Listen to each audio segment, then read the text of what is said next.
estamos ya en vivo. Pero bueno, esperamos un minutito ahorita para que se vaya conectando la gente. Igual voy a tratar de compartir. Oye, ¿estás dando clase entonces en la UNAM? Sí, ahí en la Escuela Nacional de Lenguas, ahí en Ciudad Wow, Universitaria. impresionante. No, pues qué Gracias. buena onda. Me da mucho gusto. Cuando éramos alumnos, ¿te Sí, acuerdas? ya tiene algunos ayeres de eso. No, ni digamos, no comentemos años porque ¿Cuánto tiempo por calcular la edad? ya No, ya. varios añitos. No, pero Juan está igualito, o sea, pues Yo no pasa también, nada. amigo. No, Ya gracias.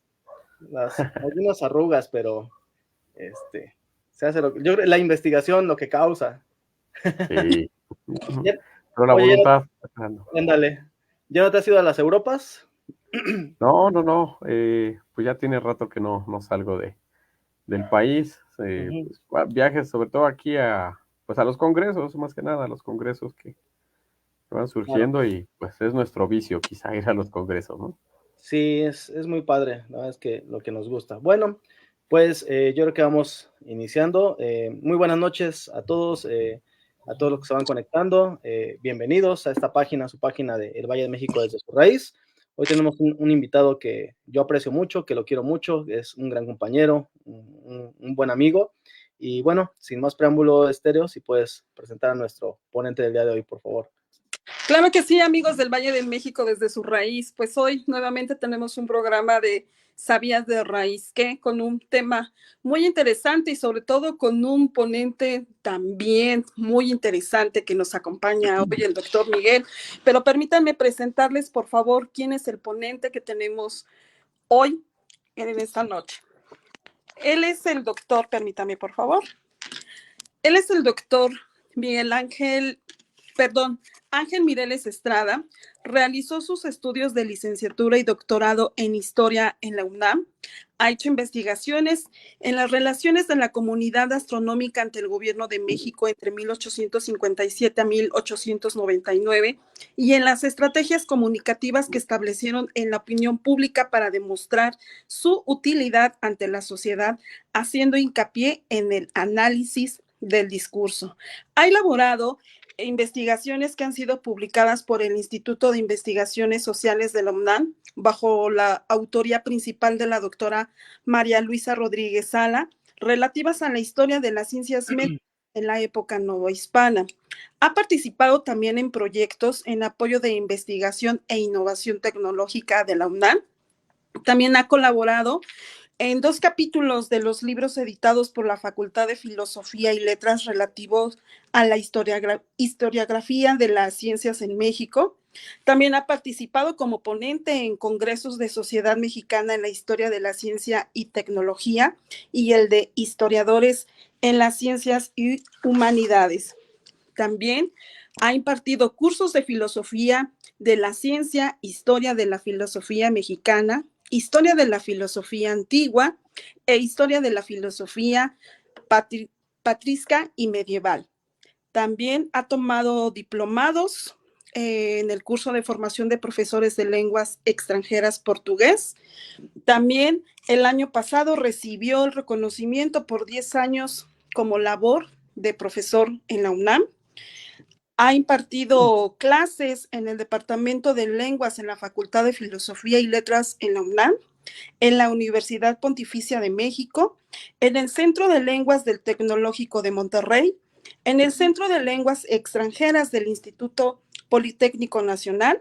También ha participado como sinodal en 5 tesis del programa de doctorado en proyectos por la Universidad Internacional Iberoamericana. También ha impartido clases de español a estudiantes de Estados Unidos en el Seminario Hispano Santa María de Guadalupe, Universidad Pontificia de México. Y finalmente, también en el año 2022, publicó un libro, Ciencia, Estado y Prensa en México. La consolidación del Observatorio Astronómico Nacional 1857-1899, bajo el sello editorial de Historiadores de Ciencias y Humanidades AC. Y hoy tenemos el honor y un placer que esté con nosotros aquí esta noche con el tema una aproximación a la historia de la astronomía en México. Doctor Miguel Mireles Estrada, bienvenido y adelante. Este es su espacio. Muchas gracias por la invitación. Me siento muy halagado de compartir este espacio con ustedes. Y bueno, para empezar esta charla, esta plática, pues reflexionar un poco de qué va, de qué trata la astronomía. A veces vemos que la astronomía es una ciencia que está como muy lejana. Se trata de tratar de verificar, de saber por qué los astros se mueven como se mueven, de qué están hechos, la distancia a la que se encuentran. Y pues como que a veces pienso que no somos tan conscientes de eso que está tan lejos. Pero esas preocupaciones pues no son propias de esta época. Nosotros sabemos que hace miles de años pues ya existían estas inquietudes en diferentes civilizaciones a lo largo y ancho del mundo, en Egipto, en Mesopotamia, en China, obviamente en nuestros pueblos precolombinos, o bueno, las culturas originarias de Mesoamérica, existieron todas estas inquietudes.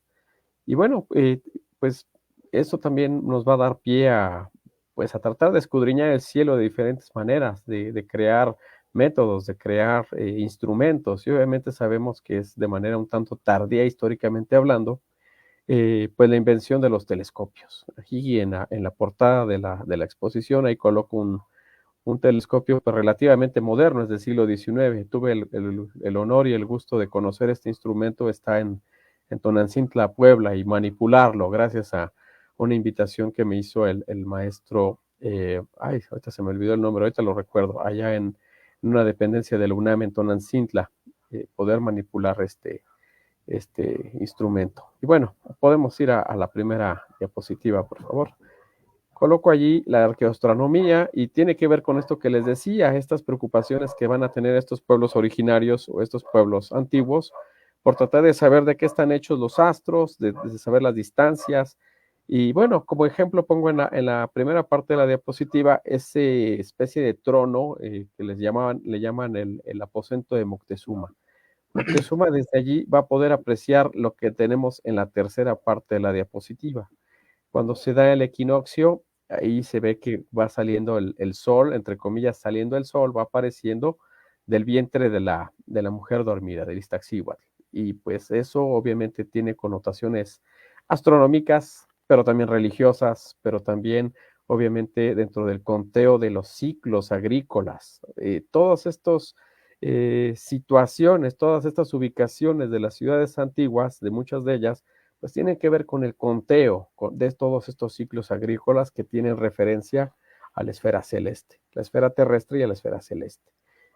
Cómo están acomodados muchos de los edificios, podemos quizá pensar en Xochicalco, pensar en Malinalco, en Teotihuacán, etcétera, que todavía no se sabe a ciencia cierta cuál es el conteo. Por ejemplo, el doctor Jesús Galindo Trejo, del Instituto de Investigaciones Estéticas de la UNAM, dice, todavía están por saber muchas de esas cosas, pero hay algunas que sí se saben, que es la parte central de la diapositiva que tenemos allí, que cuando se da el equinoccio, se percibe cómo se va trazando esta figura de la serpiente emplumada, que es Quetzalcóatl, obviamente con una exactitud tremenda para nosotros. Y si hacemos el conteo de los escalones de las 4 bloques, son 364.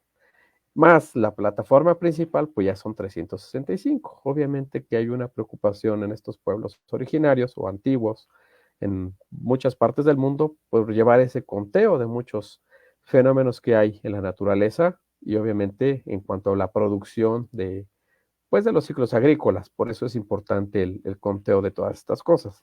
Hay muchas cosas por descubrir todavía en cuanto a la arqueoastronomía, pero los trabajos del doctor Jesús Galindo Trejo son impresionantes en ese sentido. Podemos pasar a la siguiente, por favor. Y bueno, nosotros al ser herederos de los paradigmas de la ciencia que se hizo en Europa, vamos a tener la implantación de una serie de instituciones en las que se va a llevar a cabo la enseñanza de diferentes ramas del saber, entre ellas las ramas científicas. Recordamos que tenemos en Europa el trivio y el cuadrivio, que son estas ciencias muy rudimentarias, quizá si las comparamos con los ojos de la actualidad. Si pensamos en lógica, retórica, poética, matemáticas, astronomía, música, pues creo que ya no las estudiamos como tales, ¿no? En ese sentido, ya tenemos una evolución de lo que han sido esas ciencias. Y bueno, aquí coloco en esa astronomía en la época virreinal una pequeña ficha del maestro Roberto Moreno de los Arcos, que nos dice que se introducen los estudios astronómicos, pero todavía no se desprende de lo que se conoce como la astrología. Todavía, pues muchas personas suelen creer en la incidencia de los astros en la vida propia de cualquier ser humano. Pues ahí siguen existiendo los programas de televisión en los que se habla de los horóscopos, se habla de la carta astral, se habla de una serie de incidencias. No voy a decir si está bien y si no está bien, sino que pues son creencias que continúan hasta la fecha y pues tiene raíces muy hondas. La astronomía y la astrología no se van a diferenciar en esta época hasta de manera muy tardía. Obviamente, pues lo seguimos viviendo de algún modo. Y es lo que dice aquí en esta ficha. Y bueno, eso se va a romper, según Roberto Moreno, hasta muy entrado el siglo XVIII. Vemos en la segunda parte de la ficha, dice hay una astronomía de continuidad. Y nos habla también de una polémica, dice ahí Quino Sigüenza. Quino, obviamente, como un sabio que viene del oriente de Europa, y Carlos de Sigüenza y Góngora cuando debaten sobre las calamidades traídas por los cometas, dice aquí de 1681. Y pues es interesante que en muchas de las historias de la ciencia en general se nos ve como un conjunto de latitudes atrasado, ¿no? Una serie de pueblos que cultivaban la ciencia de manera distinta. Pero Quino tenía todavía esos pensamientos que hoy podríamos catalogar como atrasados. Y Sigüenza dice, pues no, los cometas no traen calamidades, el cometa simplemente es un astro de tales y cuales características, con una cauda que es visible bajo ciertas condiciones, pero no trae calamidades. Y es interesante que los sabios desde siempre en estas latitudes pues han tenido ese nivel para hablar de tú a tú con cualquier sabio de cualquier latitud en cualquier época. Y bueno, por eso yo rescato esta ficha. Y obviamente uno de los orgullos que tenemos allí es el Palacio de Minería, como, no solamente de manera arquitectónica, sino como una de las primeras casas de las ciencias, como decían los historiadores y los ingenieros del siglo XX. Podemos pasar a la siguiente, por favor. La astronomía en general, pues como ya lo mencionaba, se dedica a la observación, pero para observar, pues también hay que tener cierto tino, hay que saber buscar ciertas cosas. Y lo hacemos, como dicen los filósofos de la ciencia, como a sabiendas un poquito de qué es lo que vamos a encontrar. De una manera inductiva, nosotros ya sabemos qué hay allá afuera, de manera hipotética podemos deducir qué podemos observar, cómo puede ser, y ya después vamos a ir puliendo toda esa investigación. Aquí lo que coloco es el tránsito de 1769. Parte de los primeros estudios de la astronomía, cuando se desprende de la astrología, son los tránsitos de Venus y los tránsitos de Mercurio. Son dos fenómenos que son similares a un eclipse. En la cuarta parte aquí de la diapositiva se puede ver una rueda amarilla que es el Sol y una trayectoria que va describiendo un pequeño punto que es el tránsito de Venus o de Mercurio. Y la medición de este fenómeno y con una serie de cálculos muy complejos nos da algo que se llama unidad astronómica. La importancia de la unidad astronómica es que es considerado el metro, como una especie de metro, como una especie de medida con la cual nosotros podemos determinar la distancia de cualquier astro en cualquier parte del universo, entre comillas, visible. Entonces, esa medida nos va a servir para determinar la distancia entre los planetas, entre ciertas estrellas, etcétera. Y por eso era importante observar con todo detenimiento ese tránsito. Sabemos que es a partir del siglo XVII que los telescopios empiezan a ser fabricados con mayor cuidado. Para nuestra historia mexicana es importante, son importantes los dos personajes de los retratos que coloco allí en la diapositiva. El primero se llama Jean-Baptiste Chateauroux, que fue un religioso francés que vino precisamente en 1769 a observar un tránsito de Venus. Pensamos nosotros en la dificultad que es trasladarse desde Francia a España y después de España cruzar todo el Atlántico y llegar a Nueva España. Hay crónicas que nos dicen que Veracruz decía era el infierno, ¿no? Y pues todo ese tránsito, obviamente el calor, las enfermedades, las condiciones que como europeo vivían, pues era difícil, era inclemente. Y el segundo sabio, pues es alguien que es pues un personaje, sobre todo para los amigos mexiquenses, que pues es José Antonio Alzate, que también observó el mismo tránsito, obviamente con unos instrumentos un tanto distintos que los del abate francés. Y la importancia es que este abate había observado este mismo fenómeno del tránsito de Venus en 1761, pero en Siberia. Lo que nos dice la historia es algo curioso, porque cuando él va a observar a Siberia, se le echa la culpa de que los ríos tienen cierto comportamiento extraño, se desbordan los ríos, y coincide en los mismos días en que el Chap du Teroch estaba en Siberia, ahí observando el tránsito de Venus con sus telescopios. Los lugareños de Siberia le echan la culpa y casi querían pues lincharlo, como se dice actualmente, y pues tuvieron que ir un cuerpo de cosacos a cuidarlo, ¿no? Para que no le hiciera nada. Vemos que a pesar de que es el siglo XVIII, pues se sigue creyendo en esta incidencia. A lo mejor dicen, estás molestando al sol, ¿no? Pues no lo molestes, porque pues eso nos trae consecuencias acá. Fue una expedición muy interesante desde la perspectiva incluso etnográfica, porque él traía dos dibujantes, traía dos personajes dedicados a, pues sí, a hacer acuarelas, a hacer bocetos, pero también traía dos policías, dos policías entre comillas científicos. ¿Por qué? Porque obviamente es la parte de la historia de Nueva España que es muy efervescente. Y pues la corona española no quería que se metieran así como así a su territorio. Entonces le traían dicen las historias, dos chaperones. Entonces, a donde quiera que se movían estos franceses, traían a sus dos guardias españoles, que según eran astrónomos, pero que más bien fungían como una especie de guardias para que no se metiera en asuntos políticos. Y sabemos pues que es también la época en la que empieza este nacionalismo novohispano, ¿no? Sabemos que empieza pues estas inquietudes por ser una nación nueva, una nación distinta y bueno. Pasamos a la que sigue, por favor.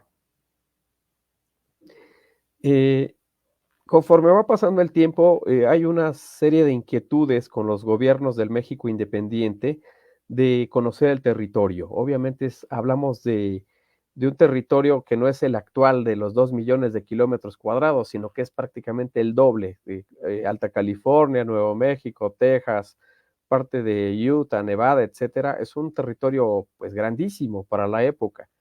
Y pues para conocerlo, obviamente, pues se requiere de una serie de estrategias, entre ellas, pues hacer mapas. Y aquí por eso coloco que es importante la formación de estos ingenieros geógrafos. Los ingenieros van a ser fundamentales en el levantamiento de todos estos datos en el México independiente y posterior. Y aquí coloco la astronomía como una aliada de la cartografía y de la geodesia. Obviamente, esta referencia entre la esfera terrestre y la esfera celeste, pues es importante, una serie de coordenadas que coinciden y que se aprovecha el movimiento de los astros para determinar las distancias que hay en la Tierra. Y la geodesia, pues, es una especie de ciencia que tiene que ver con la forma de la Tierra, y hay una serie también de estrategias o de técnicas que se llaman triangulaciones geodésicas, que se utilizan ciertas altitudes, pues sí, prominentes para ir haciendo triángulos en un mapa y que este mapa tenga una mayor certeza, una mayor exactitud. Me pongo a pensar quizá en el Cerro del Peñón aquí en Iztapalapa, ¿no? O en el Tecuatzi que tenemos acá de este lado por donde yo vivo, o en el cerro que está aquí cerca de la Universidad Autónoma de la Ciudad de México, que eran una especie como de, pues sí, de monolitos o de monumentos que se utilizaban para una serie de coordenadas y que coincidieran los mapas y que fueran cada vez más exactos. Se ven los mapas como redes, se me olvidó poner aquí esos mapas de triangulación geodésica, pero existen. Y bueno, todos estos empleados van a pertenecer al Ministerio de Fomento. Era una salida un tanto lógica o profesional. ¿A dónde salían los ingenieros? Al Ministerio de Fomento. Tampoco había 5,000, 10,000 ingenieros. Obviamente, pues es un país que está en desarrollo y pues es la salida más o menos como natural, profesionalmente hablando, de estos ingenieros geógrafos, ingenieros en minas y una serie de ingenierías destinadas al desarrollo de este país nuevo, ¿verdad? Y bueno, ahí coloco en esta diapositiva obviamente el castillo de Chapultepec, porque va a ser un lugar central para la historia de la astronomía en México, no solamente en el siglo XIX. Se va a retomar esa parte central que se llama Caballero Alto. Fue una capilla, se erigió bajo bueno, se erigió sobre los restos de una capilla, los restos de una especie de templo, y todo eso se va a aprovechar a lo largo de la historia. La que sigue, por favor. También uno de los hechos principales es la colaboración que hubo en proyectos internacionales, y uno de ellos pues se trataba de estos tránsitos. Ya los mencioné en el caso de Chaptuteroch de 1769, ahora va a ser en 1874. Los tránsitos de Venus no es que nosotros podamos ver un tránsito ahorita y un tránsito en 5 años o un tránsito en 10, no, están muy espaciados, pueden pasar más de 100 años sin que se dé un tránsito. Ajá. Y luego viene uno muy pequeñito, cerca de 8 o 9 años, y luego pasan más de 100 años para otro. Por eso tenemos esta fecha de 1874 como en la que se dio el segundo tránsito más importante en el caso de la ciencia mexicana. El tránsito solamente por cuestiones de los movimientos de los planetas y de los astros en general, solamente se vio en parte de Asia y Oceanía. Y de ahí se le ocurrió a un empleado del Ministerio de Fomento, que es Francisco Díaz Covarrubias, que tenemos en la foto del lado izquierdo, en la parte central. Se le ocurrió, él ya era empleado del Ministerio de Fomento, y le hace saber al presidente Lerdo de Tejada que sería bueno que mandaran una expedición a Japón. En realidad, la idea era China. La idea era llegar a China. Y bueno, les dicen pues que rescaten los instrumentos del castillo de Chapultepec, que ya había tenido un intento previo de ser el Observatorio Astronómico Mexicano. Con el gobierno de Maximiliano, pues esto se viene al traste, no fue posible. Y bueno, pero los instrumentos estaban salvaguardados por este sabio. Entonces se conforma una comisión de 4 sabios, de 4 ingenieros, pero el presidente de la República, Sebastián Lerdo de Tejada, nombra a una especie de cronista, que para el mundo de la historia de la política en México es muy famoso, que es el personaje del lado derecho, que es Francisco Bulnes, y que lo conocemos por sus lindos libros que se llama El verdadero Díaz, El verdadero Juárez, polemista. Y bueno, es muy agradable leer a Bulnes por todo el sarcasmo, la acidez, y pues lo que dice él de las personas en Japón, en China, en Estados Unidos. Pues se le critica mucho, pero es una crónica muy, muy deliciosa de leer, diría yo. La crónica de Bulnes en este viaje que se hizo de la Ciudad de México a Veracruz, después pasan a Cuba, rodean por Estados Unidos del lado de Nueva York, cruzan todo Estados Unidos prácticamente por ferrocarril, salen de la parte de California hacia Japón, pero ya no llegan a China, se quedan en Japón, porque había miedo de que los ríos en China estuvieran congelados y no pudieran ir al destino que ellos habían proyectado.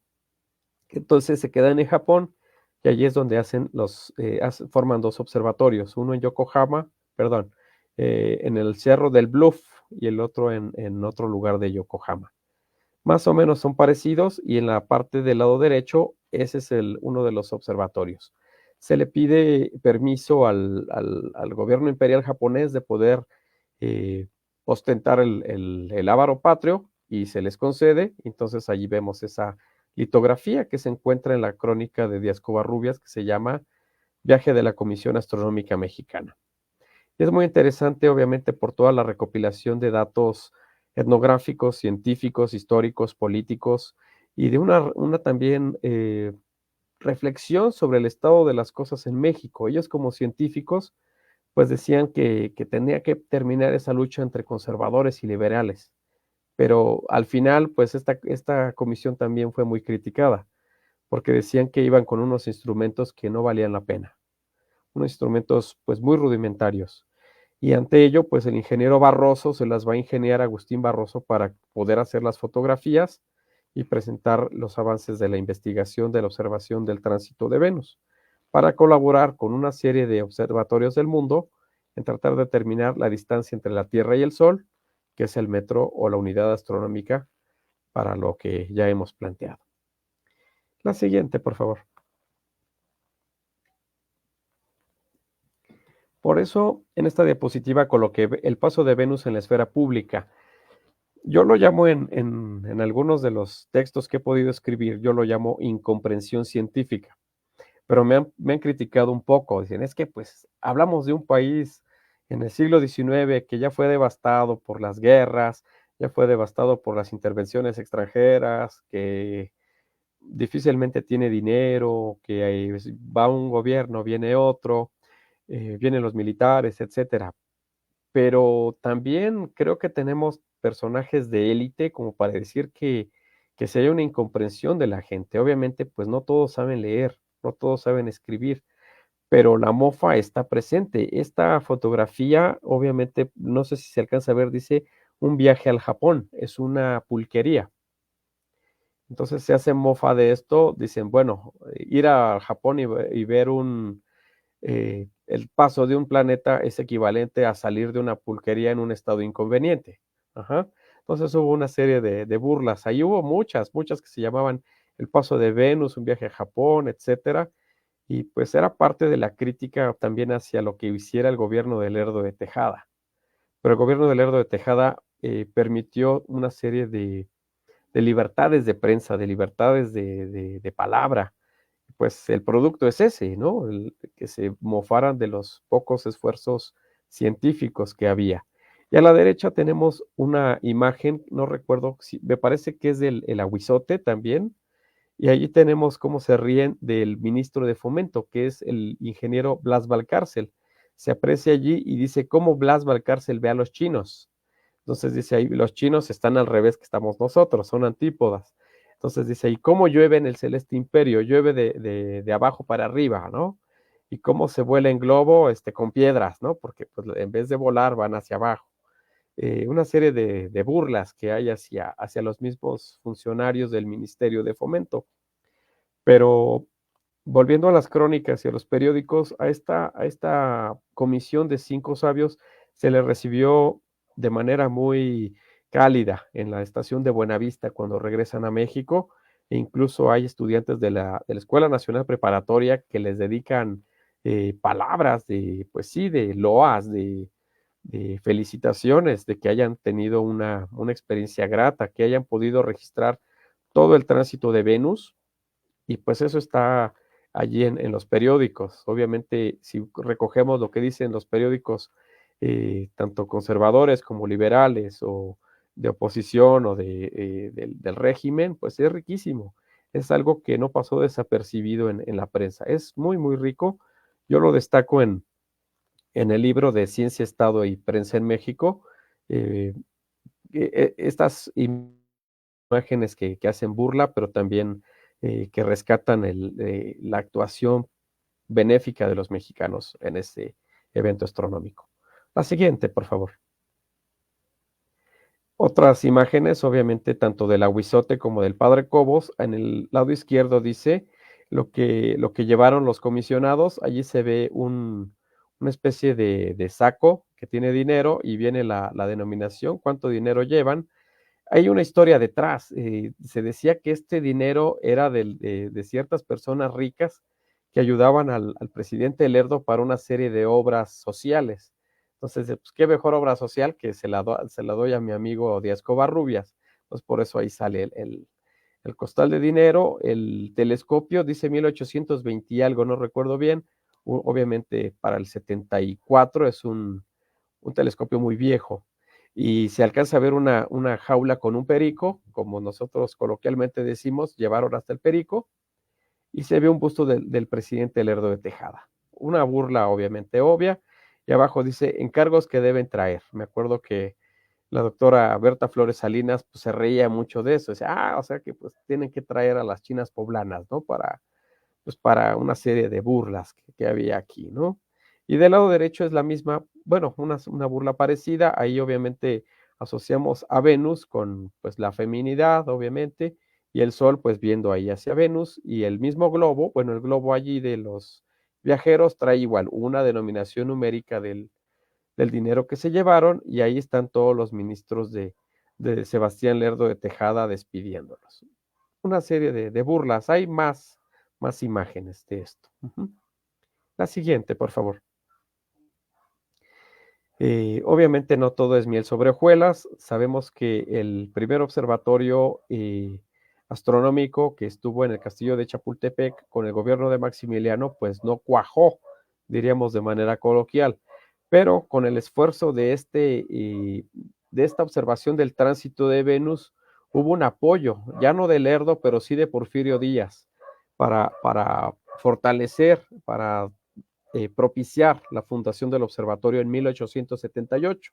Ahí está el decreto y después pues, se echa a andar este proyecto del observatorio, ya no con Díaz Covarrubias. Díaz Covarrubias tuvo una serie pues, de enemistades, obviamente, porque pues, él era leal a Lerdo, pero también tenía un pasado juarista. Entonces Porfirio Díaz lo manda de misión primero a Centroamérica como ministro plenipotenciario, como embajador, y luego lo envía a eventos pues sí, de congresos eléctricos y demás cosas a Europa, pero Díaz Covarrubias ya no fue, digamos, el fundador natural del observatorio. Todos lo hubieran pensado así, lo sacan de la escena, obviamente pues es algo que Porfirio Díaz, pues con su sagacidad y con su talento político, pues no iba a permitir tener a alguien. Al principio sí hubo ciertas figuras, obviamente pues la clase política y los intelectuales pues no era un grupo tan grande, ¿verdad?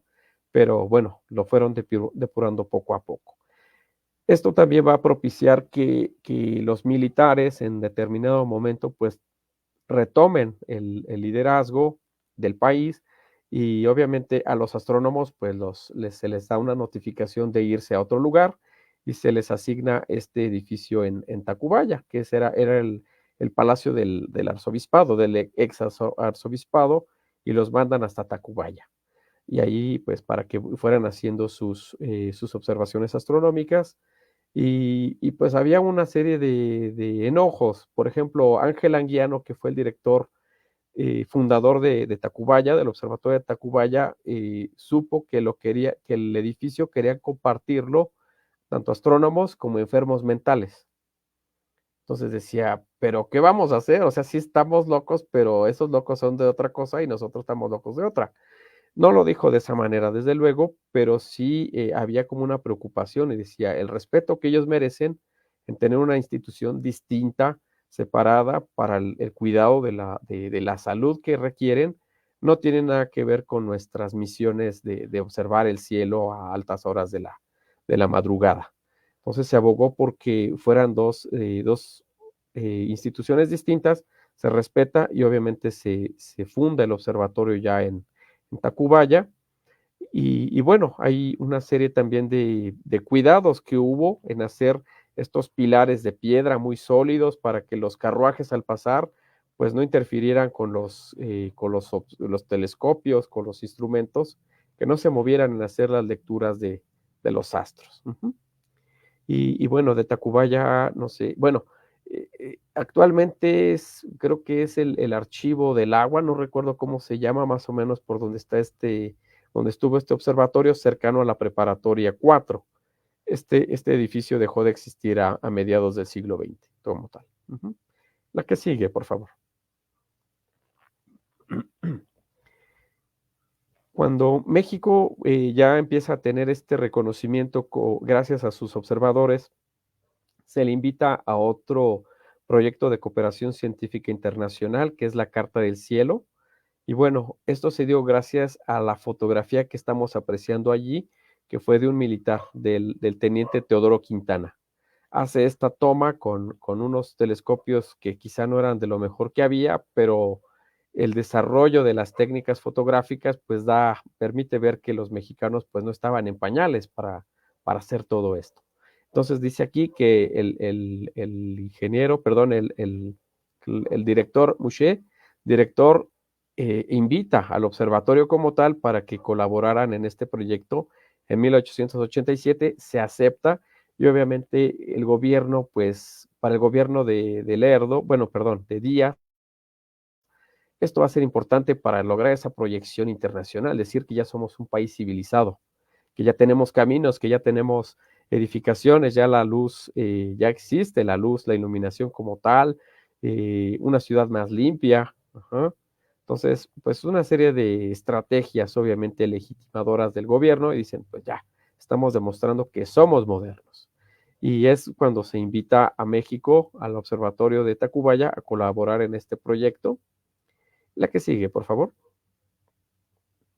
Y este proyecto se llevó a cabo obviamente con asignaciones de ciertas porciones del cielo, como si fueran rebanadas, como si fueran fracciones, y a cada observatorio participante se le asigna una parte del cielo para observar, y obviamente dice aquí, fueron dos proyectos, la carta del cielo con estrellas de magnitud hasta 14 y el catálogo astrofotográfico de magnitud 11. ¿Qué es lo que determina la magnitud? El brillo de las estrellas. A mayor brillo, mayor magnitud. Entonces son dos especies como de álbumes de fotos, por llamarlo de algún modo, ¿no? Se crea un comité permanente, obviamente en el que participan los mexicanos, y hay una serie de fotos muy interesantes donde están allí los comisionados mexicanos en París, llevando nota de todo esto. Y nada más para ejemplificar un telescopio antiguo allí, nada más para tener un poquito la idea de cómo eran los instrumentos. La que sigue, por favor. Tenemos allí una lista de los observatorios participantes en este proyecto de la Carta del Cielo. No son muchos, vemos realmente que la mayoría son del mundo, entre comillas, europeo. Por ahí destaca uno que otro que no pertenecen propiamente a Europa, Sydney, Río de Janeiro, obviamente sustituido después por otro observatorio australiano, etcétera, etcétera. Y ahí tenemos el nombre de Tacubaya. Cómo ya empiezan a ser considerados estos científicos, estos observadores, o estrelleros, como los llama Elena Poniatowska. Ya nuestros estrelleros, pues ya se ganan el respeto a nivel mundial. Hay por allí un texto que decía que cuando Díaz Covarrubias hace las observaciones en Japón del tránsito de Venus, que decían que eran observadores sin telescopios. Entonces dicen que Díaz Covarrubias después les decía a los observadores europeos, bueno, ustedes tienen telescopios, pero no tienen observadores. Entonces era como una especie de celo nacionalista que había en esta época muy interesante de analizar, obviamente dentro de los países civilizados, cultos, progresistas, industriales en muchos sentidos. La que sigue, por favor. Tenemos allí al telescopio llamado Carta del Cielo, que tuve la fortuna, como ya les mencionaba, de manipular, de conocer allí en Tonantzintla, Puebla. Allí está resguardado. Y bueno, al lado derecho del telescopio tenemos una máquina fotográfica, que ahorita les digo para qué funciona. Y al lado derecho tenemos la cuadrícula que se utilizaba para insertar en este telescopio, en el objetivo fotográfico, se insertaba esta pequeña placa de 16 centímetros con esta retícula, y es la que fotografiaba las estrellas, se plasmaban allí en esta placa. Y ya posteriormente que se hacían estas tomas, se pasaban a la máquina que está entre estas dos imágenes, y allí señoritas, un grupo de señoritas se ponían a depurar estas tomas, perdón, de lo que era una mancha a una estrella auténtica. Y es interesante que ahí hubo una gran participación de personal femenino. Obviamente se tiene la idea de que las mujeres tienen esa agudeza visual y ese amor por el detalle en muchos sentidos. Y entonces, cuando ellas veían esa placa, ellas podían descartar lo que era una simple mancha o un error en la toma fotográfica de una estrella auténtica. ¿Por qué? Obviamente, pues había una especie de entrenamiento previo. Y hubo señoritas que lo hicieron aquí en el Observatorio de Tacubaya, pero esto no fue solamente en Tacubaya. Hay un libro que se llama La Carta del Cielo, publicado en Francia, donde hay incluso fotos de las señoritas asistentes allí viendo estas placas fotográficas. Fue una tarea que se pues que se destinó propiamente a las mujeres, ¿no? No tomaron las fotos ellas, pero ellas sirvieron para esta depuración. Hay una participación femenina, obviamente, en estos proyectos de astronomía. La que sigue, por favor. Y bueno, en lo que les decía del nacionalismo científico, que va a ser un lugar común en esta época, siglo XIX e incluso siglo XX, lo retomo de esta autora que dice allí: se trata entonces de adquirir lustre científico, pero también una identidad política, especialmente en el caso de las colonias, por informar a la madre patria. Esto es también para los observatorios australianos, pero también de México, con Tacubaya, o naciones jóvenes como Argentina, Brasil o Chile, igualmente en competencia entre ellos. La razón del fracaso de estos últimos países se explica por su prisa de sentarse en la misma mesa que las otras naciones, subestimando los recursos financieros y técnicos necesarios para participar en esta empresa, personal, materiales, etc. Cuando se hizo la presentación de mi libro en la Biblioteca Vasconcelos, es interesante ver que las inquietudes de las personas es que la principal, ¿a poco hacemos ciencia, no? ¿Y a poco hacemos ciencia? Y cuando se enteran, ¿y hacemos ciencia de esa magnitud? Sí. En muchos casos se dice, ¿es ciencia que viene a confirmar lo que hacen en otras naciones? Sí, pero también dentro de esa confirmación hay creatividad. También existe la inquietud por hacer cosas nuevas, por descubrir, por analizar, por instrumentar, por implementar cosas distintas. Entonces, esa es una especie de germen que siempre va a haber en el científico mexicano. Y no solamente en la astronomía, obviamente en todas las ciencias que se cultivan en México. La que sigue, por favor. Y bueno, este es el lugar del que les comentaba en Tonantzintla, Puebla, este edificio rojizo, que es el que alberga este telescopio llamado la Carta del Cielo, y que actualmente se utiliza, bueno, hasta hace poco tiempo se utilizaba para las escuelas de verano a una magnitud centroamericana para cursos de astronomía. Entonces viene gente de varios lugares de Centroamérica y toman estos cursos con el maestro Peña San Martín, ahí del Instituto de Astronomía, quien está a cargo de este telescopio en Tonantzintla. Y también en Tonantzintla tenemos el otro telescopio, que es la cámara Schmidt, que está al lado derecho, que también se utilizó para el mismo proyecto de la Carta del Cielo, pero hasta el siglo XX. Y este proyecto de la Carta del Cielo nunca se terminó, porque obviamente pues hay prioridades, obviamente, de los gobiernos, y después hubo un desinterés y ya la tecnología pues evolucionó tanto como para seguir utilizando estos telescopios. Se mandan sondas espaciales que hacen este trabajo de una manera mucho más fácil, y pues por eso el proyecto de la Carta del Cielo como tal envejeció de una manera mala, por llamarlo de algún modo, porque pues ya no tenía sentido, y ya esto pues ya lo hacen la tecnología a distancia. Ya no es necesario poner a las personas observando a la madrugada y luego contrayendo infecciones porque no limpian los oculares de los telescopios, que se dio en Tacubaya. Ahí varias personas llegaron a pedir licencia médica en Tacubaya, porque obviamente pues se infectaban de los ojos. Y como caso curioso, pues Francisco Gabilondo Soler también trabajó un poco en ese observatorio de Tacubaya, que ya después cuenta la leyenda que pues ganaba más dinero escribiendo canciones para niños que haciendo trabajo de asistente de observador astronómico. Entonces, pues ya sabemos el resto de la historia. La que sigue, por favor. Y pues las poblaciones van evolucionando, El anterior observatorio se fundó con Ávila Camacho, de Tonantzintla, y obviamente la mancha urbana va haciendo que el uso de la luz pues sea cada vez más intensivo, y eso pues también no permite que se aprecie de una buena manera la esfera celeste. Hay una contaminación lumínica muy importante, y eso hace que la siguiente sede del observatorio pues se tenga que edificar en San Pedro Mártir, en Baja California.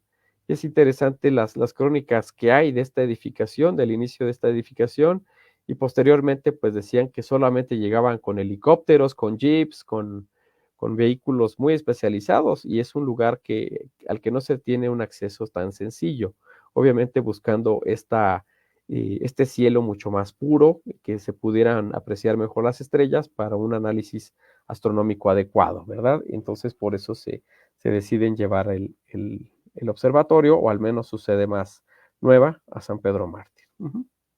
La que sigue, por favor. Y bueno, algunas de las fuentes a las que recurrí pues son estos.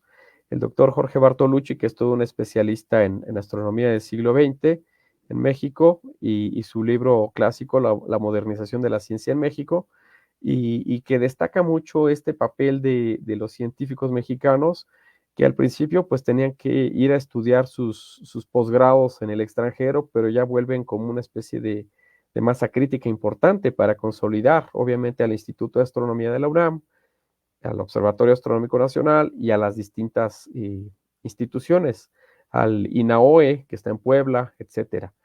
El libro que les decía de La Carta del Cielo de Jérôme Lamy, de donde uno puede observar cosas muy interesantes, obviamente del trabajo de las mujeres, el papel de la mujer, que quizá no fue tan protagónico como quisiéramos, pero que allí está.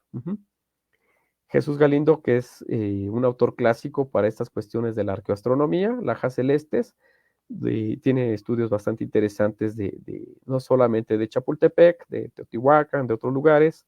Y bueno, mis textos, este pequeño texto que se llama La astronomía tan prestigiada como el pulque, del cual les acabo de adelantar un poco de esta burla que hay, ¿no? En cuanto a algo que no se sabía para qué servía, la astronomía, e ir a observar algo muy lejos y a invertir dinero en algo que quién sabe qué utilidad tenga. El libro, obviamente, Ciencia, Estado y Prensa en México, donde hay mayor detalle de ello, y Marco Moreno, obviamente, que es un astrónomo e interesado en nuestra ciencia histórica, que ha hecho un gran papel describiendo el pasado de la astronomía. Y bueno, a grandes rasgos es lo que quería mostrarles. Y ha habido muchas cosas que pues por espacio y por tiempo se omiten, pero yo les agradezco mucho la invitación. Y bueno, aquí está su servidor manipulando el telescopio de la Carta del Cielo ahí en Tonantzintla. Muchas gracias. ¿En serio?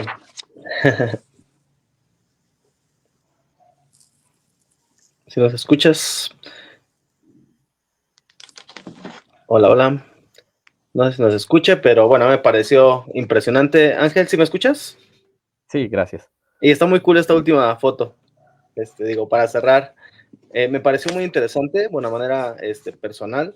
Hice muchas anotaciones porque alguna vez, bueno, quizá no lo sepan aquí la audiencia, pero bueno, éramos compañeros de posgrado. Entonces, yo me dedico a la implementación del sistema métrico. ¿En serio? Y me he topado con mucha información. Sí, también con mucha información referente a, pues a la medición como tal, ¿no? Entonces, me parece ahí genial esa parte. Y bueno, ahorita a ver si Estéreo regresa, como que algo le pasó a su audio. A ver si podemos tenerla. Creo que ya regresa. Estéreo, a ver, ¿nos escuchas? Se está rebotando el sonido. Quizá no lo sepan aquí la audiencia, pero creo que no. Entonces, yo me dedico a la... Sí, como que está repitiendo. Bueno, pero creo que puedo ir leyendo algunos comentarios, amigo, y bueno, y felicitarte también por tanta información. Generalmente vemos esta parte de ¿sabías de raíz qué? Digo, son muchos datos curiosos. Yo apunté muchísimo, rara vez yo hago, o sea, sí hago anotaciones, pero digo, me fascina esta parte de la astronomía, todo lo que trabajas, los textos que tú también utilizas. A ver, ¿ahí me escuchas? Sí, ya te escuchamos. Listo. Sí. Creo que sí. Ok, tengo problemas con el audio, Juan. Ok, continúo si no hay problema, Estéreo. Ahorita en lo que es que está rebotando. ¿Vale? Sí. Bueno, algunos comentarios que tenemos aquí es, hola, buenas noches, saludos. Buenas noches, felicidades, doctor Ángel Mireles. Gracias. Déjame abrirlo aquí en Facebook para que sepamos quién nos está comentando. Claudia Pérez Pineda, hola, buenas noches, saludos. Sepúlveda Marce, hola, Marce, buenas noches. Pecho, buenas noches, felicidades, doctor Ángel Mireles. Rebeca Ruiz, es tu fan, yo creo, Sí. porque hay varios comentarios ahí, ahorita nos platicará seguramente. Okay, Etiquetaron gracias. aquí Luis Vizcaíno. ¿Dónde podemos conseguir el libro, doctor Mireles? El de mi autoría está en la página de Historiadores de las Ciencias y Humanidades, en la sección de programa editorial. Se descarga, es de manera gratuita, y allí vienen las explicaciones de las caricaturas que les comenté aquí, del Aguizote, del Padre Cobos, y de todas estas comparaciones, tanto positivas como negativas, que hubo en la prensa. Uh-huh. Excelente. A mí me fascinó eso de la sátira, ¿eh? Me parecieron geniales esas caricaturas del siglo XIX. Y me pareció genial. A ver, déjame ver si estéreo. A ver, a ver.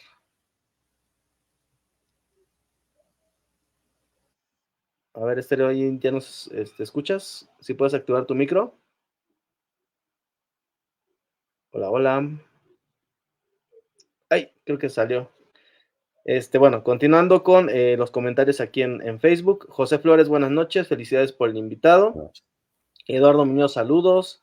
Artemio Ángel Díaz, muchas gracias. Alex Silva, un tema muy interesante.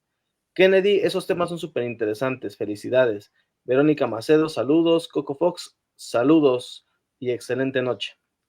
A ver, ya está estéreo. A ver si puede continuar. Estéreo, ¿sí nos escuchas? Sí, me parece que ahí creo que ya me escuchan, ¿no? Sí, ya nos rebota Sí. y demás. ¿Quieres continuar con los saludos? Ahí me quedé con Alex Silva. No sé si puedas ver en Facebook. ¿O quieres que continúe? Esto es para que se den cuenta aquí el auditorio que estamos en vivo, eh, que no estamos exentos de algunas dificultades técnicas, pero bueno, aquí estamos. Estéreo, ¿sí puedes continuar? Prosigo. Hola, hola. No, creo que no. Bueno, continuando, Alex Silva, por lo visto en el México antiguo, a pesar de las carencias que existían, estaban interesados en este tema de la astronomía. Hoy en la actualidad, ¿qué tanto apoyo se otorga para estudios astronómicos? Es una pregunta. ¿Las dejamos al final o las vamos contestando, amigo? Como gustes, no tengo Ok, bueno, inconveniente. dice, en la actualidad, ¿qué tanto apoyo se otorga para los estudios astronómicos? Como tal, es interesante que no existe un programa de estudios de astronomía. Hay que estudiar primero física, una licenciatura en física, y después especializarse en un programa de posgrado en astronomía. Y hay apoyo, sí hay apoyo. Obviamente no el que se quisiera, pero sí hay apoyo tanto gubernamental como de las universidades. Y bueno, la actuación de los sabios mexicanos siempre está presente en estos eventos, en estos proyectos, recordando quizá el telescopio de Canarias, ¿no? Hay una participación mexicana, quizá no de un gran porcentaje, pero está presente siempre México en estos proyectos. Este es considerado. Si vemos las revistas en las que participan los astrónomos mexicanos, pues son envidiables en realidad. O sea, sí tienen este contacto con sus pares a nivel mundial. Quizá no es el que se quisiera, como en todas las ciencias, desde luego, ¿verdad? Pero siempre hay mexicanos haciendo cosas interesantes en todos los aspectos. Y la astronomía, sin duda, que es un campo privilegiado de mentes brillantes. Claro. Estéreo. Sí, y sobre todo de que mencionabas que antes el papel de la mujer no era tan importante o no estaba tan inmersa la mujer, ¿no?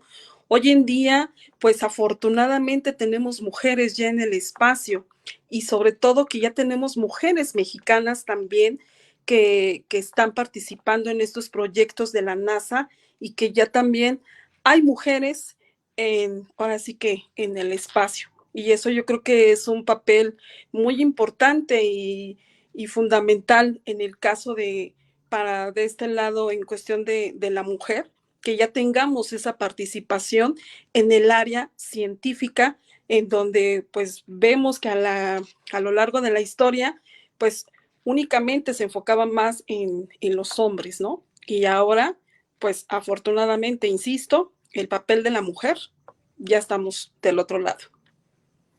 Sí, en estas yo no pude encontrar muchas referencias a nombres propios de las participantes de estos proyectos en el 19, pero sí se me quedó uno muy grabado, que es Carmen García Travesí, y traté de investigar un poco más y no encontré nada, pero ahí se rescata su nombre y dije, bueno, pues creo que pues habría que buscar quizá en otras fuentes, o en otro ámbito o en registros quizá poblacionales y ver quién fue esta señorita que participó. Y bueno, ya cuando se da este crecimiento de la masa crítica, llegó una renombrada astrónoma pues de los centros científicos importantes, que era Paris Pişmiş de Turquía, y se quedó aquí en la UNAM e hizo cosas interesantes en la UNAM, a pesar de que obviamente pues venía de los grandes centros, de codearse con los grandes astrónomos estadounidenses, europeos, de la India, etcétera, y pues echó raíces aquí en México y pues fue una de las pioneras pues de la ciencia astronómica en el siglo XX. Wow, impresionante. Así, perdón, sé que nos falta mucho o conozco que Chile, por ejemplo, es uno de los países que están mucho más avanzados, me parece, en esta cuestión de sus observatorios. México, mencionas acerca de este observatorio que tenemos aquí tan cerca, en Puebla, con este telescopio que es milimétrico, ¿no? O si nos vamos un poquito al norte, Baja California. Entonces se puede decir, ya no alcancé a escuchar, perdón, que con mis problemas de audio, qué tan avanzado estamos México para poder llegar más en estudios o proyectos para poder alcanzar Chile, por ejemplo, ¿no? No estamos tan atrasados entonces en esta cuestión. No, tenemos gente muy capacitada en el Instituto Nacional de Astrofísica, Óptica y Electrónica, que también está en Puebla, que es un centro pues, de vanguardia. Yo creo que el problema principal es el crecimiento de las manchas urbanas, de las aglomeraciones urbanas, que con la contaminación lumínica pues no permiten una apreciación adecuada pues sí, de los astros, sí, de las estrellas, etcétera. Y creo que eso es lo que más bien ha arruinado la parte de la observación astronómica en todo el mundo, ¿no? Y además de las nubes, bueno, lo de las nubes ya no lo conté, pero cuando Chaps vino a Nueva España en 1769, él tenía mucho temor porque en el tránsito de 1761 hubo un compatriota de él que era Le Gentil de la Galicière, que fue a Asia a observar tanto el de 61 como el de 69, 1761, 1769, y no vio ninguno de los dos. O sea, a Le Gentil de la Galicière se le considera un mártir de la ciencia astronómica por las nubes. Entonces volvemos a las cuestiones que se le escapan a veces al científico. O sea, puede estar muy bien preparado, puede tener los mejores instrumentos, telescopios, demás, pero si el cielo está muy iluminado o si no se ve en esa parte del mundo o si hay nubes, pues no hay nada que hacer. Claro. A mí me surge una pequeña duda. Al presentarte y demás, obviamente te inclinas, tu formación está por el lado histórico, ¿no? Sabemos que desafortunadamente para poder estudiar como licenciatura como tal, astronomía, no lo existe en nuestro país. Me parece que nada más en Sinaloa, creo, me parece, ¿no? Hay una universidad, ¿no? Ya lo mencionabas antes, primero hay que estudiar físico, matemáticas y demás, pero tú vienes del lado de la historia. ¿Qué te motiva a meterte en esta onda de la astronomía? Mm, surgió todo porque yo diría que desde el CCH tuve la orientación a leer esta colección de la ciencia desde México, que después se llamó La Ciencia para Todos, del Fondo de Cultura Económica. Son unos libros de un formato no muy grande, un poco gruesos, y que eran de comunicación científica. Empecé leyendo cosas sobre los láseres, empecé leyendo cosas sobre, pues sí, un poco de astronomía y demás, y allí encontré uno de los libros que se llama Odisea 1874 o El primer viaje internacional de científicos mexicanos, de Marco Moreno Corral. Y allí al final de ese libro dice que sería bueno que un historiador hiciera un análisis distinto de esos temas. Y pues yo dije, pues creo que estoy presente y creo que puedo hacerlo. Y ya después le propuse a un ahora colega historiador, le propuse que sí se podía hacer la tesis, me dijo que sí, y pues tardé mucho, obviamente por cuestiones un poco externas a la voluntad a veces, pero así fue el primer acercamiento que hubo con esos temas. Yo ya había estudiado 2 años de geografía, entonces ya tenía un poco de esas nociones de que la ciencia pues tenía implicaciones políticas. Y me gustó, me seguí ya después con esos temas. Ok, muy interesante, muchas gracias. Juan, Gracias. Yo para finalizar, porque no, creo que no terminaríamos y después de tanto tiempo que no nos hemos visto, creo que nos pasaríamos aquí horas hablando de historia de la ciencia, ¿no? Que es nuestro rubro, ¿no? A mí me gustaría más bien destacar, bueno, felicitarte, agradecerte, porque siempre desde que íbamos en la maestría en la UNAM, era un gusto, un deleite, siempre platicar con Ángel, porque aprendía mucho. Digo, él es, tiene mucha sapiencia y desde que lo conozco siempre he aprendido. En verdad, no te lo digo porque estás aquí, sino que la parte de la metrificación siempre me ha interesado. Entonces va totalmente vinculado. Y bueno, yo te reconozco esta parte, leyendo tu currículum y sabiendo, digo, de manera alejada, aunque nos hemos perdido un poco la pista, pues todo lo que has hecho, ¿no? Y es de reconocerse. Yo te admiro mucho también como Igualmente. colega. Gracias. Ojalá que podamos hacer algo también juntos. Y bueno, ya para aterrizar esta parte, bueno, agradecerte y aterrizar lo del tema de la astronomía. Me gustaría mencionar que pues los mexicanos somos buenos, ¿no? A final de cuentas en todas las áreas, y algo que quizás se nos pasó comentar fue esta investigación que desarrollaron los mexicanos, ¿no? Cuando fueron a Japón, a Yokohama justamente, que tardaron, fue una travesía, una peripecia, ¿no? Para estos mexicanos, liderados por Covarrubias, pero cabe destacar que fueron los primeros en medir la distancia de la Tierra al Sol, ¿no? En todo el planeta, en la historia. Digo, sí fueron con el sentido de ver esto de Venus, pero hay que reconocer, ¿no? Esa parte también de los mexicanos como los primeros en medir la distancia de la Tierra al Sol y los primeros en publicarlo incluso, ¿no? Que lamentablemente no se pudo en Francia por los problemas del Segundo Imperio y demás, pero a mí eso me capturó, me parece genial. Yo lo menciono también en mi tesis de posgrado, y digo, es una peripecia fascinante porque el libro también es muy rico de leerlo y bueno, reconocer, ¿no? Esa parte de los mexicanos y darle pues ese papel, ¿no? Que han tenido también, digo, fueron los mexicanos, si no mal recuerdo, después franceses, rusos, no recuerdo los demás, pero los primeros, los meros fueron los mexicanos, ¿no? Que a final de cuentas no se pudo publicar, reitero, pero hicieron un gran logro. Y ya para finalizar esta parte de las mujeres, también me pareció genial, junto con lo que nos mostraste de la sátira, ¿no? Que yo nunca había visto en la parte astronómica y en todo esto científico, ese tipo de cuestiones, y me pareció genial.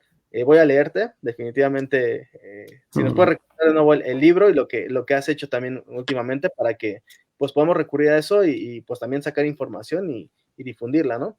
Lo último que has hecho, amigo Ángel, ¿qué tienes? Me invitaron a colaborar en un podcast de la coordinación de la investigación científica.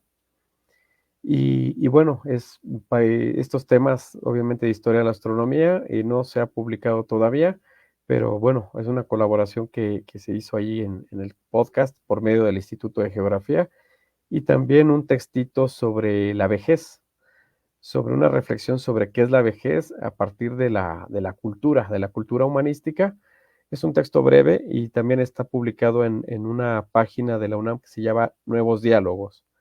Y allí es un texto en el que hablo un poco de cómo se percibe la vejez, obviamente desde las humanidades. No me meto con el ámbito de la ciencia, con los radicales libres, con el envejecimiento del cuerpo. Digo, eso se lo dejo a personas que están en esos ámbitos. Y yo más bien hablo de cómo se percibe la vejez desde una perspectiva más, sí, un poco psicológica, un poco filosófica, histórica, e incluso menciono algunas películas que son de dominio público en las que se percibe esto de la vejez. Ujú, y es de lo último que he hecho sobre estos temas. Ujú. Interesante. Gracias. Amigo Estéreo, pues yo quisiera de nueva cuenta agradecerte, amigo Ángel. Esperemos encontrarnos pronto, hacer algo, evidentemente, y en verdad por darnos este espacio, que cuando quieras también eres totalmente invitado, eres parte de la comunidad también. Esperemos que también te guste lo que estamos haciendo. Y bueno, a la orden. Estéreo, ya Me para fascina. finalizar y despedir a Ángel. Yo me voy como dato curioso. Cri astrónomo. Oh, sí. A mí se me hace que de ahí salió el gato viudo, la letra, ¿no? Un dato. ¿Alguna inspiración? Sí, alguna inspiración tuvo que tener ahí este señor. Pues Ángel, muchísimas gracias por brindarnos este espacio. Aprendimos mucho esta noche y pues no nos queda más que agradecerte mucho por brindarnos este espacio. Eres bienvenido. Ya comentaba Gracias. el proyecto que te comentaba Juan al inicio y te esperamos nuevamente aquí. ¿Sale? Con todo gusto, gracias. Y me encanta lo que hacen. Aprendo mucho con todo lo que publican. Las imágenes son fantásticas. Y bueno, pues los que vivimos en esta región del país, pues creo que entre la nostalgia, conocimiento y, pues el sentirnos partícipes de esa historia, pues es algo muy lindo. A mí me encanta lo que hacen. Les agradezco mucho la invitación. Muchísimas gracias. A ustedes. Pues nos vemos pronto, amigos. Gracias, Ángel. Nos estamos Gracias. encontrando pronto. Bonita noche a todos. Gracias. Semana a todos. Gracias. Bye, bye. Gracias.